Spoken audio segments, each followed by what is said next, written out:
네, 2021년 1월 29일 이정훈입니다. 오늘은 방희선 변호사님을 모시고 이번에 공수처에 대해서 헌재에서의 결정이 있었습니다. 합헌이라는 결정이 나왔다고 보도가 돼 있는데 아직 완벽한 분석은 하긴 좀 이릅니다. 자료가 좀 부족해서.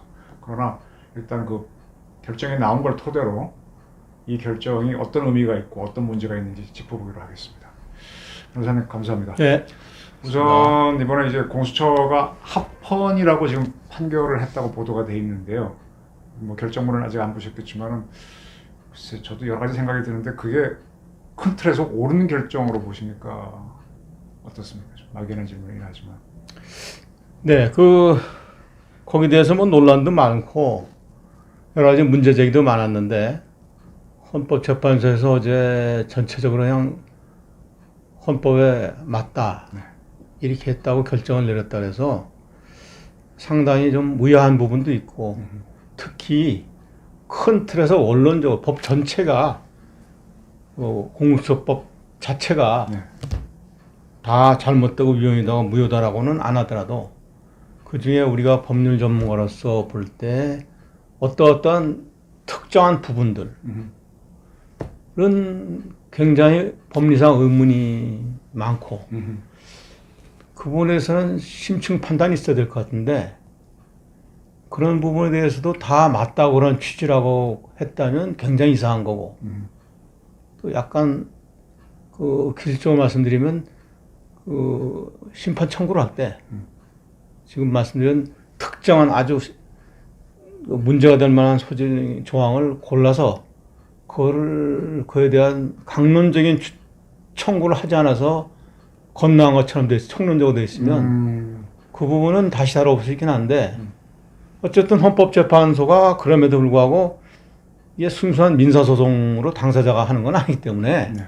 문제가 되면 관련된 경우는 사사시 훑어서 어느 부분이 있으면 있다고 발굴을 해서 다뤄야 될 것 같은데 그런 걸 안 다룬 것이 아닌가 싶으면 상당히 유감스러운 면도 있고 그래요. 그래서 결론적으로 말씀드리면 헌법재판소 결정이 전반적으로 총체적으로 봐서는 좀 문제가 있는 게 아닌가 하는 생각이 듭니다. 보충하시면 그냥 공수처법 전체가 통째로 다 틀렸다. 이건 아니라 하더라도 큰 틀에서는 맞을지 모르나 이러한 것들은 헌법과 법체계에 안 맞아서 문제가 있다. 라고 그 부분은 어떻게 개정을 하거나 헌법 합치적으로 손질을 하지 않으면 계속 하기가 곤란하다. 뭐 이렇게 일정 부분 지적이 나왔어야 되는 게 아닌가 하는 강한 의문이 남아요. 네.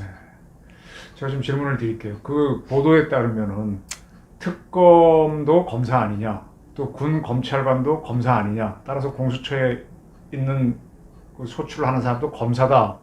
이렇게 이제 봤던 게 눈에 확 띄는데 그 부분은 어떻게 보십니까? 그 부분은 제가 볼 때 굉장히 황당한 판단인 것 같아요. 아, 그럼 특검은 검사가 아니라는 그건 비교 대상이 완전히 잘못됐고 차원이 다른 거를 잘못 끌어다 대서 논리의 비약이에요. 그리고 그건 논리가 안 맞는 비교, 그러니까 차원이 다른 걸 섞어서 얘기하면 안 됩니다. 다른 차원의 거다? 네, 그걸 몰랐다면 문제고 헌법재판관으로서 특검하고 일반 검사가 어떻게 다른 겁니까? 지금 말씀을 드릴 텐데요. 네. 이걸 모르고 했다 그러면 헌법재판관의 자질이 문제가 많은 겁니다. 즉 우리나라 법 체계, 형사법 체계에 대한 또는 헌법 질서에 대한 구도와 인식 자체를 못 하고 있는 좀 속된 말로 하면 격이 떨어지는 사람들이 앉아서 잘못 합의를 한 게 아닌가. 그 법이라는 게 이제 고도화되면 굉장히 어렵지 않습니까? 네. 그래서 정확하게 맥을 짚어서 요점이 맞는 걸 잘 비교를 해서 이게 적합한지 아닌지 가려야 하거든요. 그렇죠. 비교해야죠. 예, 큰 틀에서 뭐 원론적인 얘기를 넘어가면 더 엄격하거든요. 지금 말씀하신 것처럼 내가 그 부분이 물론 자세한 결정을 보지 않아서 오늘 말씀드리는 건 전부 뭐 언론을 통해 나온 부분적이고 뭐 좀 피상적인 건 하지만 그걸 전제로 양해 말씀을 드리고 필요하다면 차후에 결정문이라든지 내용을 보고 네. 좀 더 구체적으로 할 필요가 있긴 있습니다만은 그 나타난 내용에 의하더라도 그 부분은 굉장히 이상한 비율을 들었다. 즉 과연 그걸 심리한 합헌이라고 한 재판관들은 우리나라의 법체계, 형사법 체계, 특히 형사사법 절차에 대한 전반적인 온당한 인식을 가진 것이냐 하는 데 대해서 심히 의문이 들어요. 왜냐하면 우선 군 검찰, 예전에 군 검찰관이라고 그랬죠. 네. 과거에 군법 회의 때문에 네. 여러분 아다시피 군법 회의도 옛날에 군법 회의에 그 사법권에 대해서 논란이 있었어요. 옛날에. 그렇지만 허용되었다고 법리상 부정할 수 없다라고 이렇게 소극적이나 인정한 이유는 헌법 자체의 규정이 있어요. 군사법원에 대해서. 군인에 대해서는 재판을 하기 위해서 예? 별도의 특별 그 재판기구 절차를 둘 수 있다고 해서 헌법 자체의 근거가 존재합니다. 현재도 있습니다.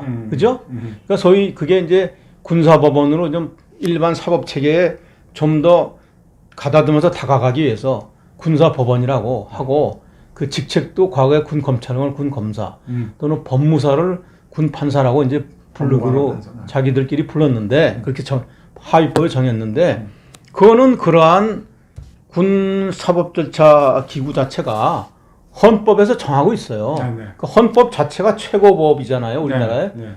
모든 국가 권력 행사하는 근거법인데 헌법에서 일반 법원에 판사와 검사가 있지만 뭐 군사법원이라고 하는 것을 특별히 이건 국민을 상대로 한 건 아니니까 국민 전체를 한다면 큰일이죠, 그건. 그렇죠. 군인, 그죠? 특정 집단. 특정 신분을 가진 제한적인 군인, 그 영내에서만 통용되는 어떤 특별 기구가 있을 수 있다. 그걸 설치할 수 있다고 해놨단 말입니다. 그러니까 법률이 받아서 할 수 있는 이유는 헌법이 그 규정을 뒀단 말입니다. 그러니까 그런 헌법에 따라서 군검찰관, 군검사를 두고 작동을 시키겠다는 건 법이 그 군사법원법이라고 하는 법이 헌법에 근거를 받은 거기 때문에 헌법에 위반하지 않는단 말입니다.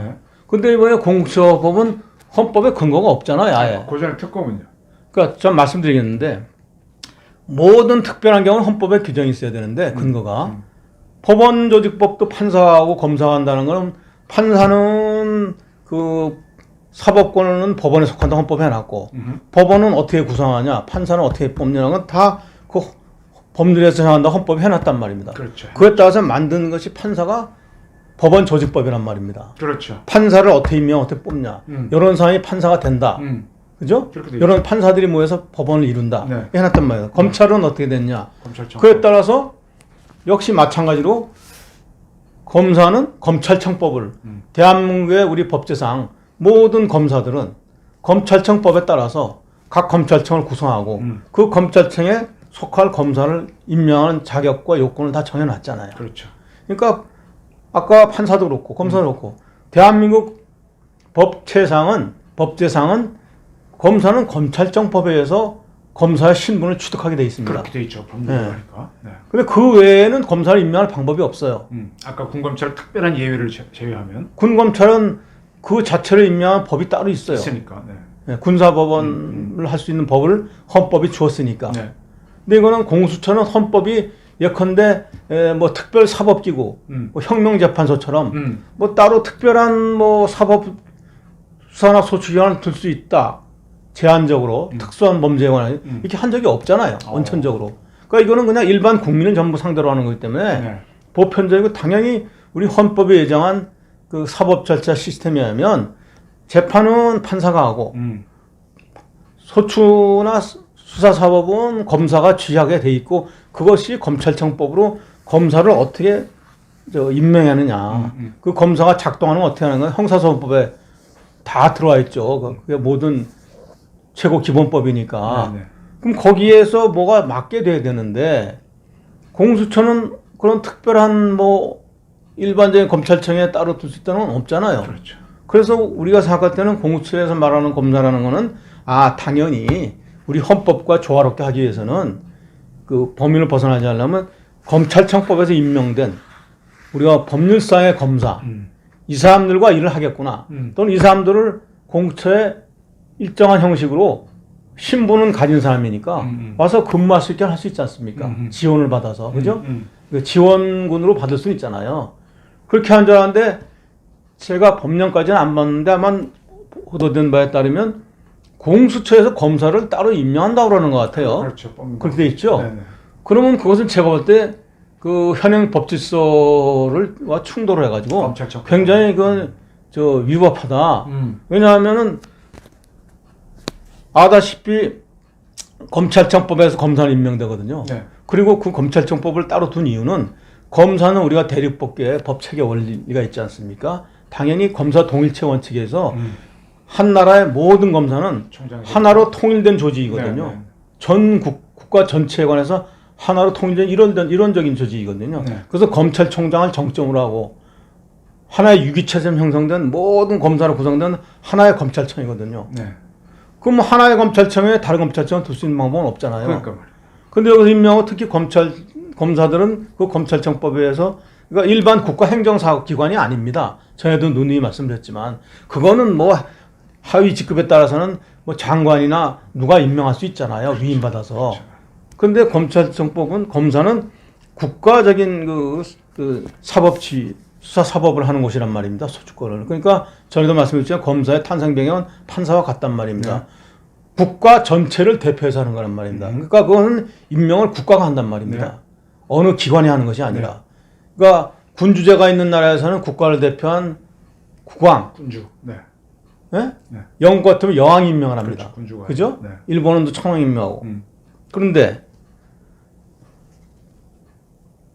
대통령이 근데 우리가 대통령에 나서는 대통령이 행정부의 수반으로서 정부 부처로 임명한 게 아니에요, 그거는. 국가 원수가. 네, 대통령은 두 개의 지위를 가질 수밖에 그렇죠, 없게 국가 국왕을 원수. 두고 있지 않으니까 네. 만약 국왕이나 국가 주석을 따로 두고 있다면 검사는 국왕이나 국가 주석이 임명해야 됩니다. 행정부의 수반이 임명하면 안 됩니다. 아하. 성질이 왜냐하면 국가를 대한민국 전체를 대표하는 기관이기 때문에 아, 검사는. 판사도 그렇잖아요. 판사도. 대한민국을 대표하잖아요. 그러니까 국가 이름을 임명하니까 네. 국가의 대표자가 미국도 대통령이기 때문에, 예? 그러니까 국가를 합법적으로 법체계상 대표하는 공식 대표자가 대통령이기 때문에 그 국가의 대표자로서, 즉 대한민국의 이름으로서 임명하기 위해서 대통령이 임명한단 말입니다. 그죠? 그렇죠. 그 정부 수반이 임명하는 게 아니라. 그렇죠. 그런데 이 검사를 대통령이 그 국가 대한민국의 검사다 이렇게 임명하잖아요. 그렇죠. 이게 뭐 무슨 어느 부처의 검사다 이게 아니잖아요. 그게 아니죠. 네. 그렇죠. 네. 그렇기 때문에 대한민국의 검사로서 대한민국의 대표는 대통령 임명장을 주고 몇 월 며칠부터 당신은 대한민국 전체를 대표하는 검사다. 이렇게 될 거란 말입니다. 근데 그렇다면 그 공수처 검사를 어떻게 임명하냐면 공수처장이 그걸 임명하면 이상하지 않아요? 그건 전혀 법체계를 무너뜨리고 즉 검사라고 하면 우리의 처음에 헌법을 제정한 헌법 제정권자 예상하고 있는 우리 헌법에도 그게 나와요. 왜냐하면 영장 청구는 검사가 하라고 돼 있거든요. 그렇게 돼 있습니다. 네. 딴 데서 할 수 있는 일이 아니거든요. 그렇죠. 네. 그래서 특별히 강제 수사에 관한 각종 압수수색, 뭐 영장, 뭐죠 구속영장, 구형영장 다 검사가 청구하라고 돼 있거든요. 수많은 국가기관이 있지만 안 되고 그러면 거기서 헌법 제정 권력자가 말하는 검사는 아까 말씀드린 국가에서 임명되는 그 수사사법의 대표적인 검사일 거란 말입니다. 네. 그걸 전제라고 만들어 놓은 건데 거기에 느닷없는 다른 별종의 검사가 끼어들면 이게 그 검사냐. 그러니까. 그리고 더군다나 그렇게 해서 검사는 국가 전체 하나의 통일된 이론적인 유기적 조직체인데 모든 검사는 검찰총장을 정점으로 하는 하나의 피라미드 구조란 말입니다. 네. 그럼 공수처 검사는 당연히 검사의 본질을 가지려면 검찰총장 휘하에 있고 검찰총장의 지휘를 해야 된단 말입니다. 그렇죠. 근데 검찰총장이 지휘에 빠지는 검사는 어느 법에 근거하나요? 어려워요, 그건. 그 제가 볼 때 이해가 안 돼요. 그러니까 검사는 어디가 있든 검찰총장의 부하이고 검찰총장의 지휘를 받아요. 그 검찰은 수백 명 있어도 단 한 명의 검찰이란 말입니다. 네. 그래서 그죠? 네. 그것이 검사 유기체 동일체 네, 원칙이거든요. 동일체 원칙이죠. 그러면 이거 아닌 다른 검사가 존재한다면 이상한 것이고 굉장히 또 하나 말씀드리면 아까 마침 특별검사 얘기를 하길래 네. 했다고 그러는데 이건 이미 설명이 됐고 군검찰은 특별검사는 검사가 아니에요. 검사가 새로운 검사가 탄생한 게 아닙니다. 기존의 검사가 있고 기존의 검사와 다른 별도의 검사를 임명한 게 아닙니다. 그거는 특별법에 의해서 일회성으로 그 사건의 특별검사라고 하는 명칭을 주었잖아요. 법이. 주고 이 특별검사는 검사는 아니지만 특별법에 의해서 여기가 원래 가지고 있는 헌법이 예정하고 있는 검사가 갖고 있는 영장 청구권 같은 검사의 권한을 그 사건에 관해서 한해서 임시로 수행할 수 있다라고 그 권능을 잠정적으로 준 거지. 이 사람이 검사로 신분을 취득한 게 아니잖아요. 그렇죠. 네. 그죠? 네. 그래서 급여도 어떻게 준다고 따로 정해놨잖아요. 아, 그렇죠. 얼마 정도 준다 이렇게 고등검사장급으로 준다 이렇게 정해놨잖아요. 어디 얼마 준다. 그래서 이 사람은 특별검사에서 나 이제 검사 됐네. 나도 검사다. 이렇게 안 되잖아요. 네. 검사가 아니니까 검찰총장과 관계도 없죠. 그렇죠. 검사는 아닌데 네. 이 사람이 우리가 말하는 법률상 검사는 아닌 검찰청법에 의한 검사는 아닌데 즉 검사의 신분은 없는데 다만 검사가 할 수 있는 것을 요 사건을 수행하기 위해서는 특별법에 의해서 그 권한이 주어져서 그 기능을 일시할 수 있다. 법에 의해서. 이렇게 임시적으로 부여한 거죠. 권능만. 그래서 그 사건이 끝나면 이 사람은 사라지잖아요. 그 그렇죠. 권능이 없어지잖아요. 없어지죠. 네. 그 검사가 아니죠. 검사의 신분을 얻는 게 아니죠. 그러니까 이건 내가 보기에는 특별검사를 여기다 갖다 대는 건 굉장히 웃기는 이상한 발상이다. 이 사람들은 이 헌법재판소는 도대체 이 사안의 직능의 본질과 성격을 제대로 이해하고 있는 것인지 형사사법 체계 시스템을 이해하고 있는 것인지 굉장히 의문이다. 그리고 또 하나 말씀드리면 검사는 매우 특이한 신분이라는 게 그것도 하나 나오거든요. 무슨 행정부에서는 행정 업무를 하는데 어떻게 그런 판시를 하는지 그러니까 이 양반들이 도대체 형사사법이라든지 검사제도의 그 본질, 역사적 배경도 이해를 공부가 안 된 채로 이런 중대한 사건을 심판하는 것이 이제 의문이 들어요. 헌법재판소가 그날의 최종적인 법 체계를 다루기 때문에 어떤 문제가 있으면 광범하게 우리가 만든 제도가 아니잖아요. 다 외국서 온 제도잖아요. 그렇죠. 그 제도의 원래 연원이 어떻게 되며 그 원래 취지가 어떻고 배경이 어떻고 그 비교법적인 연구를 다 해서 그걸 다 모아놓은 다음에 그 토대 위에서 이것이 맞냐 안 맞냐를 가릴 만한 기초 연구가 돼야 되잖아요. 네. 그 연구를 한 다음에 자료가 갖춰지면 그걸 취합해서 그걸 가지고 검토 논의에 들어가야 되는데 그럼 이것도 안 했, 기초 연구도 안 했다는 거냐? 그 왜냐하면 검사는 전에도 한번 말씀드린 적이 있는데 이게 대륙에서 프랑스에서 시초가 돼서 나온 거잖아요. 네. 그래서 유럽 갖고 퍼지고 미국도 받아들였는데 그 검사는 그 사람들이 명백히 사법으로 보고 있단 말입니다. 그렇죠. 예? 네. 사법인데 사법을 그 탄핵주의로 나누기 위해서 기소하는 때까지의 사법, 기소된 사법, 이후의 사법, 기소 사법. 예. 공을 넘기는 사법, 넘어온 공을 판단하는 사법, 심판하는 게 나눴는데 그게 사법관이란 말입니다. 이 사람들은 업무가 사법이라는 거예요. 행정이 네. 아니고. 네. 그래서 그것을 구현하기 위해서 프랑스나 이런 데는 특별히 검사를 별도로 무슨 정부기관에 두지도 않고 네. 법원에 두고 있잖아요. 아예. 네. 그게 정확하게 잘 모르는 사람들은 정확한 배분입니다. 오히려. 그죠? 법원에 두고서 사법이겠구나. 그렇죠. 느끼는데 네. 그걸 잘못 저쪽 정부 쪽에다 갖다 놓으니까 이게 행정이냐 하는데 본질은 사법이다. 네. 예? 그래서 프랑스는 판사와 검사의 인사관리 이런 거는 정부가 하지도 못해요. 사법이기 때문에 국가 최고 사법평의라는 데서 관리를 한단 말입니다. 인사 배치 같은 것을. 즉 이것은 정부의 업무가 아니라고 보는 겁니다. 행정사무라는 정부의 업무가. 네. 그래서 굳이 말하면 미국식으로 미국은 법원에다 붙여놓지는 않았는데 그렇죠. 띄워놓더라도 그 사람들이 이거 사법이라는 건 알잖아요. 네. 지난번 바이든 대통령이 자기가 취임하면서 새로 법무장관을 어토니 제너럴을 임명하면서도 이건 사법이고 맞아요. 대통령 복종것이 아니라는 것을 봤어요. 자기들이 명백히 선언하잖아요. 네, 맞습니다. 그 특성을 이해하고 있는 겁니다. 네. 다만 제가 볼 때는 그 사람도 이렇게 했을 것 같아요.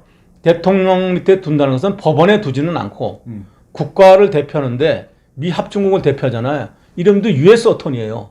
US 어토니. 네, US 어토니라고 해서 합중국의 검사예요. 그죠? 지방검사는 각 주에 두지만 디스트릭트로 가지만 연방. DA라고 부르지만 이 사람은 US 어토니예요. 네네. 이것을 뭐 정부의 어토니라든지 뭐 내셔널 어토니 이렇게 안 써요. US 어토니 미 합중국을 대표하는 사람이다. 그래서 두는데 그 사람 아마 제가 볼 때는 대통령이 아까 말씀드린 대로 판사도 임명하잖아요. 거기는 판사를 임명하잖아요. 그러니까 대통령이 미 합중국의 대표자로서 임명한다. 합중국의 판사, 합중국의 검사. 그래서 미 국가의 검사와 국가의 판사를 임명한다는 의미에서 대통령은 국가의 대표자로서 임명장을 주는 행위다. 라고 이해하는 걸로 보여요. 아, 내가 임명했으니까 행정부의 내 밑에 우리 행정부처의 내 직원이다. 이런 생각이 없는 거예요. 이런 관념은 잘못됐다는 거예요. 그러니까 자기들이 법원이라고 하는 구체적인 기관에 두지 않으니까 어떡하냐. 그러니까 대통령이 내가 국가 대표로서 임명장을 줄게. 당신은 미 합중국의 검사야. 합중국의 검사로서 소정의 사법법 집행을 해라. 이렇게 준 것뿐이라는 개념이에요. 네네네. 그런데 그래서 이건 대륙법은 말할 것도 없고 영미법에서 미국도 기기를 하고 있는데 그걸 어떻게 해서 행정부에 속하는 행정업무를 보는 뭐 행정부에 속하는 설치했다고 한다고 뭐 얘기를 썼다고 그러면 그건 제가 보기에는 헌법재판소가 재판관들이 그걸 인정한 재판관들은 좀 심한 전례되는 말인지 모르나 도대체 공부도 안 되고 학습이 안 된 사람이 이거는 완전히 수준 미달의 이상한 결정을 내린 것이다. 형사사법 절차와 법 체계에 대한 기본적인 학습도 안 된 상태에서 그냥 주먹구구식으로 대충 한 게 아닌가. 이건 굉장히 그 졸렬하고 유치한 판단이다라고 생각이 듭니다. 그 부분은 제가 볼 때는 다시 어떤 식으로든 법리에 맞는지 다뤄줘야 될 부분이 아닌가 하는 생각이 듭니다. 공수처 검사들을 이제 뭐 뽑는다 그래야 되나요? 임명한다라고 해야 되나요? 네. 근데 기존에 이제 우리 대한민국에는 검찰에 검사가 있잖아요. 근데 공수처에서 검사를 뽑거나 임명하면 어떻게 되는 겁니까? 아까 말씀드린 그 이상한 거죠. 검사 동일체 그 이상한 거죠. 왜냐하면 지금 현재 우리나라 검사는 임기가 없어요. 임기가 63세 정확하게 말하면 그 종신인 거, 정년 때까지 종신인 거예요. 정년 때까지. 판사는 10년 임기를 두고 임명하지만 그래서 재임명을 받잖아요. 검사는 법률이 정한 정년 때까지 그냥 계속하는 임기 없는 사실상 그 정년직이에요. 예, 그렇군요. 네. 근데 공수처 검사는 아니라면서요. 몇 년씩 뽑는다면서요, 임기를. 지금 나온 거예요. 그렇죠. 7년인가 그렇다면. 예. 그럼 이 검사하고 정년이 다르잖아. 전혀 성질이 다르잖아요. 그럼 이 검사는 그러니까 이 검사가 아니고 이 검사는 뭐냐 이상한 게 나오잖아요. 검찰청법에서 정년이 돼 있는 정년제 검사, 임기가 없는 종신토록 하는 검사가 우리가 헌법이 예정한 검사란 말입니다. 그렇죠. 근데 그와 다른 별종의 직종을 어떻게 하위법으로 창설하냐 말이에요. 헌법에서 특별 위임을 받은 적도 없는데 그건 이상하지 않아요? 그렇죠. 그리고 그 검사는 그러면 뭐 어떻게 되는 겁니까는 이게 설명이 이해가 잘 안 돼요. 이게 과연 이게 헌법이 말하는 검사가 맞는지. 그럼 거기 있는 평검사들은 이쪽 일반 검사의 평검사랑 같은 직급인지 하나가 높은지 도대체 추론할 수가 없는 여기 거죠. 부장검사 여기 부장검사 그래서 추론할 수가 없는 거죠. 왜냐하면 그걸 임명권자가 누군지는 저도 좀 찾아봐야 되는데 그 조항을 모르겠는데 그게 임명권자를 공수처장 인사위원회가 두고 뭐 결정한다고 공수처장인 것 같아요. 자기네 인사위원회 두는 걸 보면. 그렇죠. 네. 그러면은 어떻게 국가 전체를 대표하는 사법 집행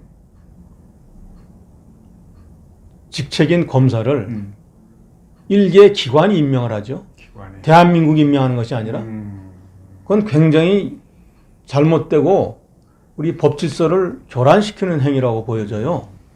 그래서 이런 부분을 지금 심각히 다뤄야 되는데 그래서 아마 헌법재판소 지난번 뭐 청구할 때 그게 뭐 국회의원들이 했다고 들었습니다. 그렇죠? 네. 그래서 아마 국회의원들이 정치인이고 법률 전문가가 아니니까 뭐 급히 또 한다고 해서 뭐 시위에 맞게 한다고 해서 좀 후닥닥 만들어서 내면서 도대체 어느 부분이 어떻게 틀리고 어떻게 다른 것을 정밀하게 특히 이 검사의 신분에 관한 거, 검사의 조직 구성과 본질에 관한 것을 하나하나 항목을 끄집어내서 요 부분이 적어도 요 부분은 그 헌행 법질서와 맞지 않는다고 특정해서 심판을 청구했는지 아니면 그냥 두루뭉실하게 공수처법 전체가 틀렸습니다 하고 내니까 헌법재판소에서는 공수처법 전체는 틀린 게 별로 틀린 것 같아요. 없는 것 같은데 이렇게 그냥 그 우문우답식으로 지나가 버린 것인지 그거는 좀 검토해 볼 소지가 있고 만약 그런 경우라면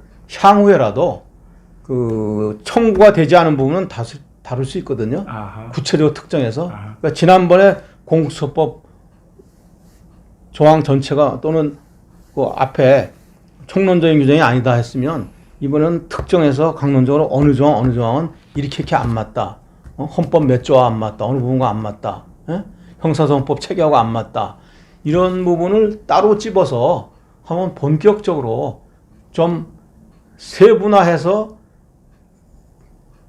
별도로 집중적인 심판 청구를 해야 되는 게 아닌가 하는 여지도 남습니다. 그럼 공수처가 본격적으로 가동하게 되면 우리 형사소송법은 개정 안 해도 돼요? 그것도 의문이죠. 양쪽 다 검사를 인정을 어떻게 되는 그러니까 좀 이상하죠. 좀 그 부분 난 어떻게 만드는지 이해를 못 하겠어요. 만약 그 공수처법을 만들려면 이것은 형사소송법을 기본으로 하되 이러이러한 관에 관해서는 이 법의 특별조항으로 할 수가 있다라고 해서 서로 연계장치를 둬야죠. 원래 그렇잖아요. 네. 기타 여기서 정한 거는 형사소송법을 따른다든지 또는 부칙을 서로 둬서 부칙에서 언제부터는 뭐 이걸 할 수 있다. 어느 법에서 일정 부분은 혼합을 할 수 있다든지 뭔가 게 나와야 되는 그걸 했는지를 잘 모르겠어요. 왜냐하면 이게 워낙 정치권에서 그죠? 아시다시피 뭐 그냥 번개불에 콩 먹듯이 마구잡이 해치웠으니까. 그럼 이렇게 갑자기 기존 검찰이 있는데 새로운 검찰이 나와서 힘을 쓰는 건 사실 혁명검찰이라는 개념이란 말이에요. 제가 보기에는 헌정중치소 중단하고 혁명검찰 들어와서 쫙 꼼짝 그렇죠. 이거 그렇겠죠. 비슷한 걸로 보여서 지금 좀 이상한 혁명시국이야? 거죠. 국회 해산했어? 그러니까 이런 질문을 이상하죠. 제가 던질 수밖에 혁명재판 비슷한 건 검찰 비슷한 건데 혁명검찰은 차라리 나아요.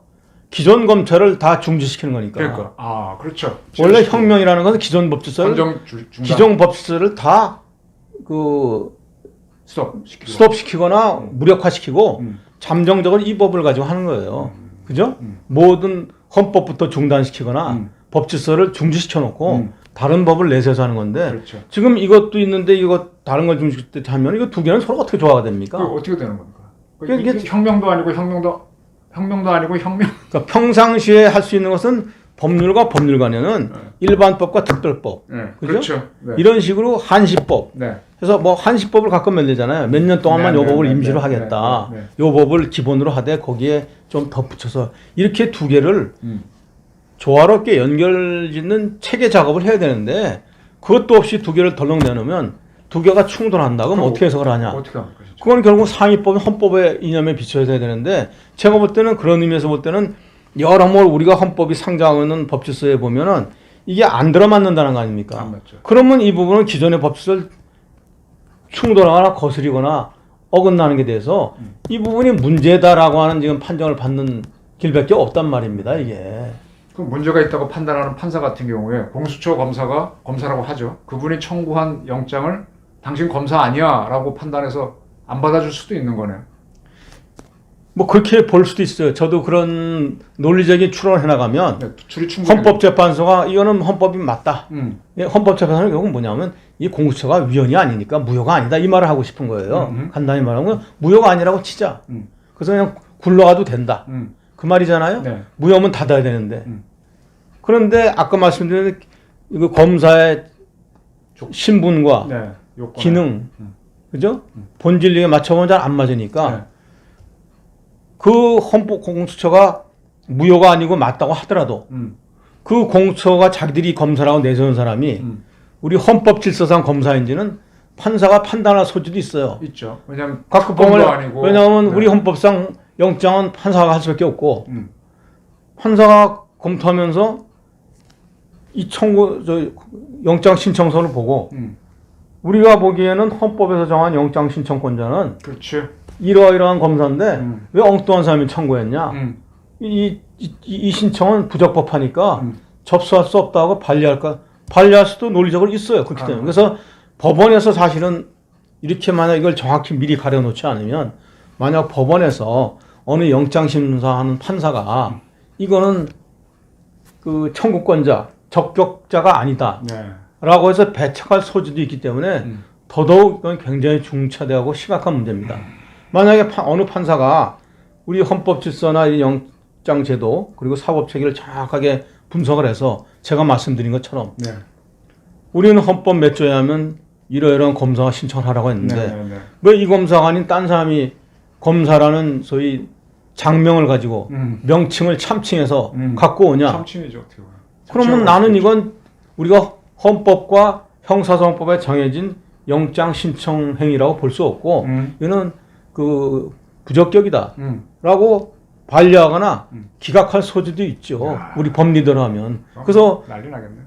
그렇죠. 그런 일까지 이루어질 수 있는 것을 염두에 두고 모든 걸 서로 법 체계 간에 어긋남이 없이 정합적으로 연구를 해야 되는데 떨어져야죠. 지금 제가 만들 때 보니까 이놈은 국회에서 정치만 하다가 죄송합니다. 이놈이라고 해서 화가 나는 답답한데 이 황당무계한 이 국가의 중대한 사법 체계 법질서 근간을 흔드는 걸 만드는 것을 이렇게 아무렇게나 정치 입법전을 해도 되는 거냐. 거기서 생기는 혼란과 피해는 아직 어떡할 거냐. 이렇게 생각하면 사실은 굉장히 심각한 일입니다. 그죠? 네. 뭐 지금 말씀하셨지만 어느 판사가 내가 그런 생각이 드는데 네, 전문가로서 네, 네, 네. 연구가 잘 된 판사가 이거는 헌법이 정한 요건에 맞는 영장 신청이 아니지 않은가. 그래서 나는 이 영장 신청을 수리할 수가 없다. 이건 받아들일 수가 없다고 이걸 내치면 어떻게 되겠습니까? 그러면 공수처는 헌법재판소가 총론적으로 그냥 오른쪽 두리뭉실하게 공수처는 맞다고 하더라도 공수처가 맞으면 뭐합니까? 법원에서 이 검사는 영장 청구하면 안 된다는데 하고 싶으면 헌법에서 말하면 검사한테 신청해서 영장을 청구하세요. 이렇게 대답할 거란 말입니다. 가장 대표적인 게 과거 뭐 우리 아시다시피 권위주의적인 정부에서 국가 권력이 그죠? 그 법보다 사실상 경우에 우위에 있으면서 모든 권력을 광범하게 행사하던 권위주의 시대에 네. 소위 안기부, 네. 국정원이 뭐 간첩 이런 사건은 뭐 거의 그쪽에 전권 상황 아니었습니까? 그렇죠. 네. 그럼에도 불구하고 국정원에서 검사를 데려다 놓고 검사가 청구한 적도 없고 국정원 자체도 항상 자기들이 다 하더라도 네. 우리 헌법적인 그 법질서 원리 때문에 네. 어쩔 수 없이 이 중앙지검이라든지 네, 네. 그 관할하는 검찰청에다 보내서 그 검사 이름으로 신청을 받았어요. 맞아요. 거기서 검사를 내세워서 네, 신청을 그렇습니다. 받았어요. 예, 맞습니다. 실제로 검사가 있는데도 뭐 불구하고. 예, 지휘를 하는지는 모르나 항상 안기부나 국정원도 저도 뭐 기억이 검사에게 납니다. 해 주십시오 하고 했는데 그건 왜 그러냐면 그러한 시대에도 영장 청구는 검사가 할 수밖에 없다는 거를 분명히 전제로 된 걸 알고 있기 때문에 그런 거예요. 그러니까 그렇게 따지면 공수처가 특별한 기관인지는 모르나 옛날에 국정원이나 안기부도 검사가 신청했는데 여기는 뭔데 너네가 신청하냐? 너는 신청권이 없어. 하고 판사가 이걸 리젝트 해버리면 어떻게 하려나요? 그럴까요? 그런 부분까지 생각이 미치는 건지. 제가 또 하나 궁금증이 있는데요. 공수처에서 누구누구를 수사 대상으로 한다고 쭉 나열되어 있어요. 판검사, 뭐 공무원이 있는데 제가 사건을 취재해 보면요. 판사가 관여된 사건에 비판사도 있고 그다음에 고위 공무원도 연루된 사건에 하위 공무원도 있단 말이에요. 사건을 그렇죠. 해보면 네. 뭐 저 11호 같은 경우에는 김재규도 있지만 저 밑에 부하도 있는 거 아닙니까? 그러면 고위 공직자는 공수처가 기소하고 일반 하위는 검찰이 기소 아닙니까? 어떻게 되는 겁니까? 난 그러니까 지금 그게 굉장히 제가 볼 때도 사실은 공수처 논의가 충분히 법률가들 손에 의해서 법리적으로 검토되고 다듬어지지 않았어요. 그러니까 한 몇 년간 뭐 정치권에서 시끄럽게 사회 문제 정쟁으로 떠들다가 갑자기 어느 날 그냥 가버린 것이고 그 뒤로도 여야 간에 대립 갈등만 하다가 갔지 이것이 만약 하게 되면 법적으로 어떻게 되느냐 이런 것을 연구했거나 토의한 흔적은 우리가 듣기로는 없어요. 그죠? 그러니까 이게 소위 말해서 그냥 완전히 그냥 짬뽕으로 마구 만들어 놓은 엉터리 입법을 해가지고 이것을 운영할 때 굉장히 큰 지금 말씀드린 혼란이 생기지 않을까. 난 하나 더 의문이 들어요. 자, 아무리 뭐라고 특별법을 만들어도 특별법이 있다고 해서 특별법이 이 입법을 대체하는 입법이 아닌 한 기본법인 일반법이 여전히 살아있어요. 살아있죠. 네. 그죠? 네, 네. 그러니까 일반법이 살아있고 특별법이 두 개가 서로 병립하는 이상한 관계인데 이거를 조정장치를 두지 않으면 혼선하는 게 지금 말씀하신 거 비슷해요. 네. 아까 그런 문제도 있고 또 하나는 일반 형사소송법이 엄연히 기본법이고 검찰청법이 기본법인데 그 검찰청에 있는 검사들이 그건 내가 기소할래 또는 내가 영장 청구하려고 아까 말씀드린 관련자 섞여 있을 때 예. 내가 이것도 아니면 이것도 같이 할래. 네. 그죠? 뇌물 사건도 뭐 옛날에 뭐 그렇잖아요. 네. 뭐 옛날에 유명한 뭐 고위 판사가 걸려 있었을 때, 네. 검사가 걸려 있을 때 거기 뭐죠 그 법조 브로커 같은데 민간인이 껴 있었잖아요. 그게 묶어서 복합 사건이지 잘라낼 사건이 아니잖아요. 그러면 뭐 일단 이거는 보냈다 하더라도 나머지 그 해당자 아닌 사람은 검사하고 있는데 내가 필요하니까 여기 검사가 내가 이 사람들 몽땅 영장 청구할래. 영장 청구하면 영장이 법원에서 그걸 배척할 리가 있겠어요? 요 영장 중에서 A, B는 빼고 A는 빼고 B, C만 신청해 이렇게 할 수는 없을 거예요. 명백히. 판사가 한꺼번에 우리가 주요 사건 범죄했으면 영장을 같이 청구하잖아요. 그렇죠. 그죠? 공소장도 같이 내고. 그렇죠. 거기다가 A, B, C, D, E 썼는데 네. 그럼 판사가 영장이 맞으면 발부하겠지. 네. 더군다나 이 일반법에 의한 절차에 따라서 검찰청에 있는 검사가 청구하면 이거 맞겠구만 하고 발부하고 하지. 그걸 안 하겠습니까? 그래서 이게 지금 운용을 둘러싸고 굉장히 복잡하다는 문제가 많을 텐데 이걸 어떻게 해서 이렇게 그냥 그러니까 무식하면 용감한 건지. 제가 보니까 한 나라에는 하나의 군대가 있어야 되고 한 나라에는 하나의 검찰이 있어야 되거든요. 근데 두 개의 그렇죠. 검찰을 들면 둘이 충돌이 난단 말이에요. 그 잠깐 둘이 싸우면 내란으로 갈 수도 있단 말이에요. 그래서 왜 이런 걸 해야 되나? 충돌도 있을 수 있지만 이게 서로 따로 놀면 네. 혼선이 생기죠. 생기죠. 서로 안 맞으니까. 그럼 예를 보는 방향도 틀리고 가는 방향도 틀리면 이상해지죠. 그렇잖아요. 그래서 필요할 때는 그거를 코오디네이션이라고 그러죠. 조정 관리하는 장치를 연계 장치를 둬야죠. 당연히. 그건 누가 하는 거예요? 그게 없는 거 아닙니까 없잖아요. 지금? 예. 뭐 충돌할 때 협의체를 둔다든지. 대통령이 해주시나? 그건 대통령과 관여하면 안 되잖아요. 대통령이 사법 업무를 지휘할 수는 없잖아요. 아무도 할 사람이 없잖아요. 그러니까 원래 그거는 미국도 그래서 9.11이 난 다음에 굉장히 우리가 본받을 게 수많은 정보기관들이 존재하잖아요. CIA도 있고 뭐 군정부기관도 있고 뭐 그것들을 유사시에 코오디네이션 하기 위해서 그죠? DNR을 만들었잖아요. 네. 유기적으로 작동하기 위해서. 네. 그럼 뭐 우리도 지금 이게 있으면 이 특별법에서 오늘부터 몇 년간 한 뭐 1년이면 1년, 2년, 2년간은 우리 공수처가 다 하고 검찰청법은 멈춰라.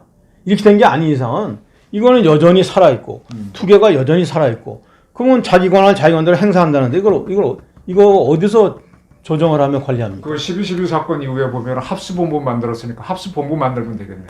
합동검찰본부 만들면 되겠네. 그거는 그나마 계엄 포고령을 했어요. 네, 계엄 포고령이 다른 법을 압도하니까 돼요. 근데 지금 그게 어디 있습니까? 없지 않습니까? 그러니까 뭐 무슨 뭐 형사소송 절차에 관한 특례법 이런 걸 만든 적도 없잖아요. 그죠? 야, 그럼 이거 좀 이상한 제가 보기에는 완전히 입법 참사 아니에요? 입법 네, 이거는 제가 볼 때는 완전히 난장판이에요. 그냥 속된 말로 난장판을 만들어 놓는 겁니다. 어떻게 해서 나라를 근데 어떻게 대한민국 헌재가 이럴 수가 있을까요? 물론 자세한 건 더 봐야 되겠지만 예. 그 사실은 어제 그 말씀에 저도 전적으로 동의하는 게 어제 뭐 단신이지만 헌재에서 그냥 전체적으로 합헌이다 라고 결정이 났다고 했을 때 상당히 좀 황당하고 의아스러웠어요. 헌재가 우리나라의 헌법 질서 전체를 통한 법 질서 전부를 보는 최종적인 판단 기관이잖아요. 그러면 굉장히 복합적이고 다층적이고 종합적으로 우리나라 법 질서를 봐야 된다고요. 그걸 보고 혹시라도 문제가 없는지 잘못된 점이 없는지 이게 잘 살펴서 신중하게 해서 최종 판단을 내려주면 그것이 그 나라가 원망에 돌아가는데 그 내용들을 좀 보면 지금 말씀하신 수많은 의문들이 떠오르는 게 하나도 대답이 안 돼요. 안 돼요. 대답도 안 되고 이걸 어떻게 하겠다는 거냐? 헌법재판소는 뭘 본 것이냐? 하는 생각이 들어요. 그래서 이건 헌법재판관들이 도대체 무슨 연구를 하고 심리를 한 건지, 연구원도 뭐 한 것인지. 그래서 그 원래 헌법재판은 되게 중요한 제도의 경우에 거기에다 외국에서 들어온 제도잖아요. 모든 법제가 우리 게 없잖아요. 그러니까 다 선진국 법제니까 선진국 법제를 연구하고서 외국 법제 사료를 수없이 보고 그걸 종합 정리해서 그걸 서로 검토한 다음에 수기하고서 검토에 들어가거든요. 수많은 입법례 연구를 한다고요. 연구원을 통해서 미리 준비 과정을 거쳐서 그걸 하는 동안 상당한 시간이 걸려서 세계에 이거는 그거 뭐 너무 희귀한 드문 것도 아니니까 이건 영미법계, 대륙법계 이렇게 보면 금방 하는 거고 사법체계는 역사가 뭐 1800년대, 70년대부터 나온 그저 1800년대부터는 기껏해야 200년이 안 되는 거니까 근대법 체계를 금방 알 수 있다고요. 네. 이걸 전문가 자료나 전문가 통해서 연구를 해서 정비를 하면 금방 나오는 거라고요. 그래서 그 정도가 되고 하면 되는데 제가 느끼는 당혹감과 황당함은 도대체 이걸 한 거냐? 이런 기초 연구 준비를 한 거냐? 네.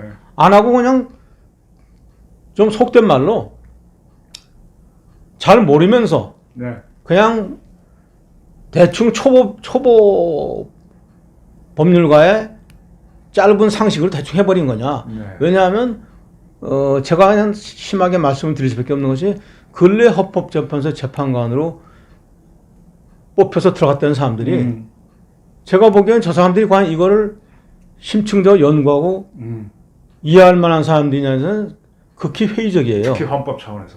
네, 헌법과 법치적 전반 차원에 대해서 그 뭐 보면 뭐 민변인이 이래가지고 우리 사회적으로 시끄러운 시기에 있던 사람들인데 네. 그분들이 법조계에서 상당히 깊이 연구하고 법리에 대해서 해박한 사람이라는 그 범죄는 안 들어간 사람들이거든요. 그렇죠. 그래서 좀 쉽게 말하면 좀 엉성한 사람들이 네. 어떻게 하다가 그냥 정치역학 관계에 들어갔는데 네. 그렇더라도 이 중차에 대한 일을 할 때는 전문가들이 많으니까 연구원도 있고 또 외부 자문위원들도 있잖아요. 자문기구들도 또는 자료를 찾고 해서 안 되면 학습을 해서라도 공부를 해서라도 판사들도 그래요. 새로운 사건은 배우면서 하잖아요. 그렇죠. 증권 범죄는 거 보면 그렇죠. 증권 뭐 네. 보잖아요. 옛날에 뭐 레버리지 바이아웃 하면 그거 다 네. 보면서 배운다고 그래도 의사들도 계속 임상력 봐가면서 하듯이 기자도 그렇게 해서 충분히 숙성시킨 다음에 이제 우리가 판단이 가능하다 하고 해야 되는데 좀 속된 말로 하면 그러면 그것도 안 한 채 안 그래도 기본적으로 그 법률 연구도 안 된 사람들이 얼떨결에 들어가면서 재판관으로 앉아서 그냥 얼치기처럼 대충 그냥 주먹구구식으로 해치운 건가? 네. 이건 정말 비극적이다는 생각이 들어요. 네. 그래서 이거는 좀 더 분석을 해가지고 안 그래도 뭐 몇몇 주변에 형사사법 전문가들이 있어요. 옛날에 프랑스 연수 갔다 온 사람도 있고 독일서 공부하고 온 뭐 유명한 그 검사 출신 변호사도 있거든요. 이 사람들도 한결같이 이게 무슨 얘기인지 이해가 안 된다. 그래서 좀 더 면밀히 살펴서 아까 말씀드린 대로 공수처 자체는 합헌이라고 했다 치더라도 그 중에 일부 내용들은 안 맞는 건 걸러내야 된다. 속관해야 된다. 이 부분에 대해서 뭔가 다시 심판할 수 있는 길이 있는지를 연구해야 된다는 지금 논의가 나오고 있어요. 사설롭게. 그리고 특히 그와 관련해서 말씀을 드리면 헌법재판소가 정말로 무책임하고 함부로 했다는 것이 네. 뭐 세부는 그런 의문을 표했던 것 같아요. 그렇죠. 반대 의견을 네, 보면. 네, 네. 이것이 정리되지 않은 상태에서는 이것을 섣불리 합헌이라고 그냥 인정을 해주면 안 된다고 그랬던 것 같아요. 네, 네. 근데 그래서 그런 면에서 보면 상당히 그런 부분이 깊이 있게 논의돼야 되는데 전체적으로는 합헌이라 하더라도 그냥 이 공수처 자체는 헌법 위반된 무효의 기구는 아니다. 라고 이렇게 원론적으로 선언을 하더라도 다만 그 중에 제가 기대한 건 그거였어요. 어제 발표 나기 전까지는 법률가의 상식, 저희가 알고 있는 형사사법 지식으로 그러나 이러한 부분은 정면을 위헌은 아니나 이 상태를 두고 돌아가면 문제가 있다. 기구가 돌아가면 여러 법적 문제가 있고 불완전하므로 이것을 헌법과 법 취지에 맞게 하려면 이런 부분을 언제까지 조속히 우리가 헌법 뭐 한정 합헌을 하잖아요.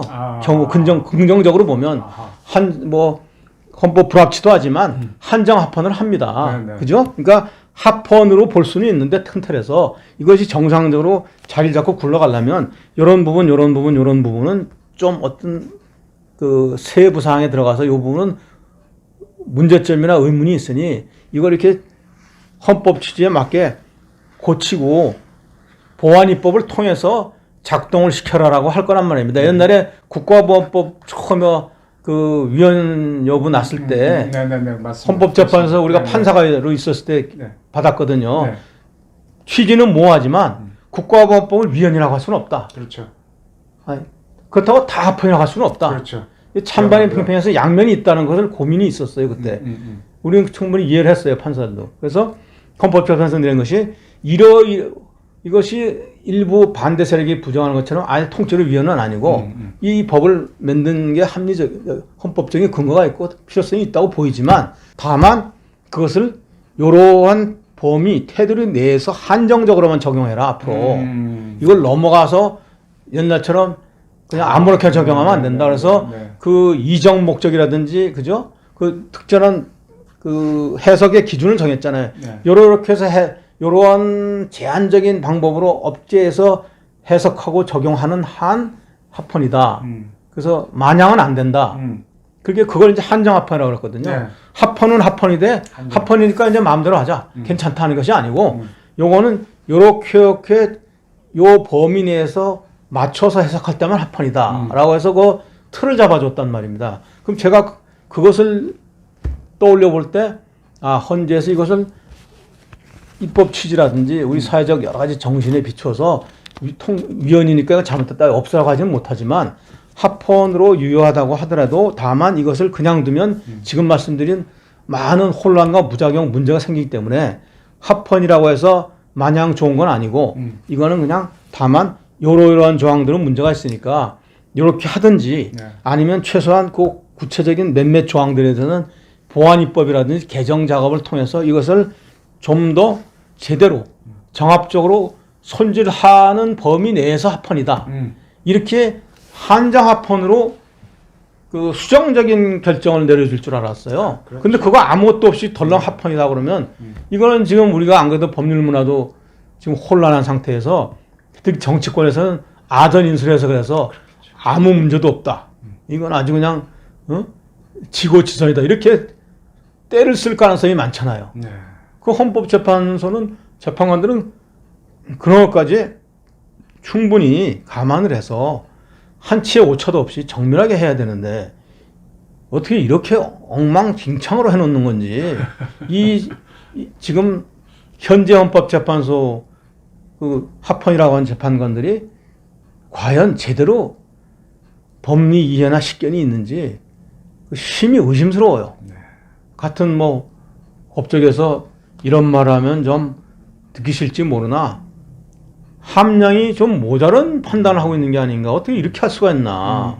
그죠? 최선을 찾아서 문제를 풀어주는 방향을 최소한 한정합헌으로 제시를 하든지 또는 한정위원을 해서 이거는 맞기는 큰 틀에서는 맞다고 아까 말씀드린 대로 원론적으로 맞다고 볼 수 있으나 어떤 부분은 강론적으로 상세히 살펴보면 여러 가지 부작용이나 위험성이나 문제가 있기 때문에 이 부분은 이렇게 고치지 않으면 이 상태로서는 부분적인 위헌이 나올 수 있다. 이렇게 풀이를 하는 것이 올바른 해석이 아니었나 그런 생각이 드는데 이게 하여간 이게 한 나라의 헌법재판소 재판관은 수많은 법조인 법률가들이 볼 때 야 저분들이 저 장반들이 진짜 굉장히 고도의 시각을 가지고 우리나라 법리 전체를 꿰뚫고 있다 하는 이런 승복할 수 있는 신뢰감을 줘야 되는데 아니 저 사람 뭐 헌법재판관 맞아? 어떻게 저런 사람이 헌법재판관 하냐? 그러면 논리가 왜 이렇게 빈약하고 앞뒤가 안 맞냐? 그리고 허점이 왜 이렇게 많냐? 이렇게 나오면 이게 과연 헌법재판소의 권위와 신뢰 그리고 그 판단에 대한 규범력이 제대로 발휘되겠냐? 굉장히 의문스럽습니다. 알겠습니다. 지금 저 헌재의 결정에 대해서 아직 뭐 완전한 결정문을 보지 못한 제한점은 있습니다만 여러 가지 문제가 있습니다. 이 문제를 오늘 방희선 변호사님을 모시고 한번 짚어봤습니다. 다음에 좀 더 저 결정문을 보고 다시 분석할 기회가 있으면 좀 더 정치하게 한번 해보도록 하겠습니다. 다음번에 뭐 기왕이면 기회가 된다면 그 결정문과 청구 이유, 심판 대상을 좀 정확하게 확인해가지고 어디서 어디까지 된 것인지 또 일부 불완전하게 돼서 미진한 부분이 남았다면 그거는 어떻게 다시 접근을 해서 풀어내야 되는지 그런 부분도 한번 어쨌든 뭐 국가기관이 존재하니까 그것이 올바로 작동하기 위해서는 그런 부분도 한번 추가적으로 우리가 논의해 볼 필요는 있을 것 같아요.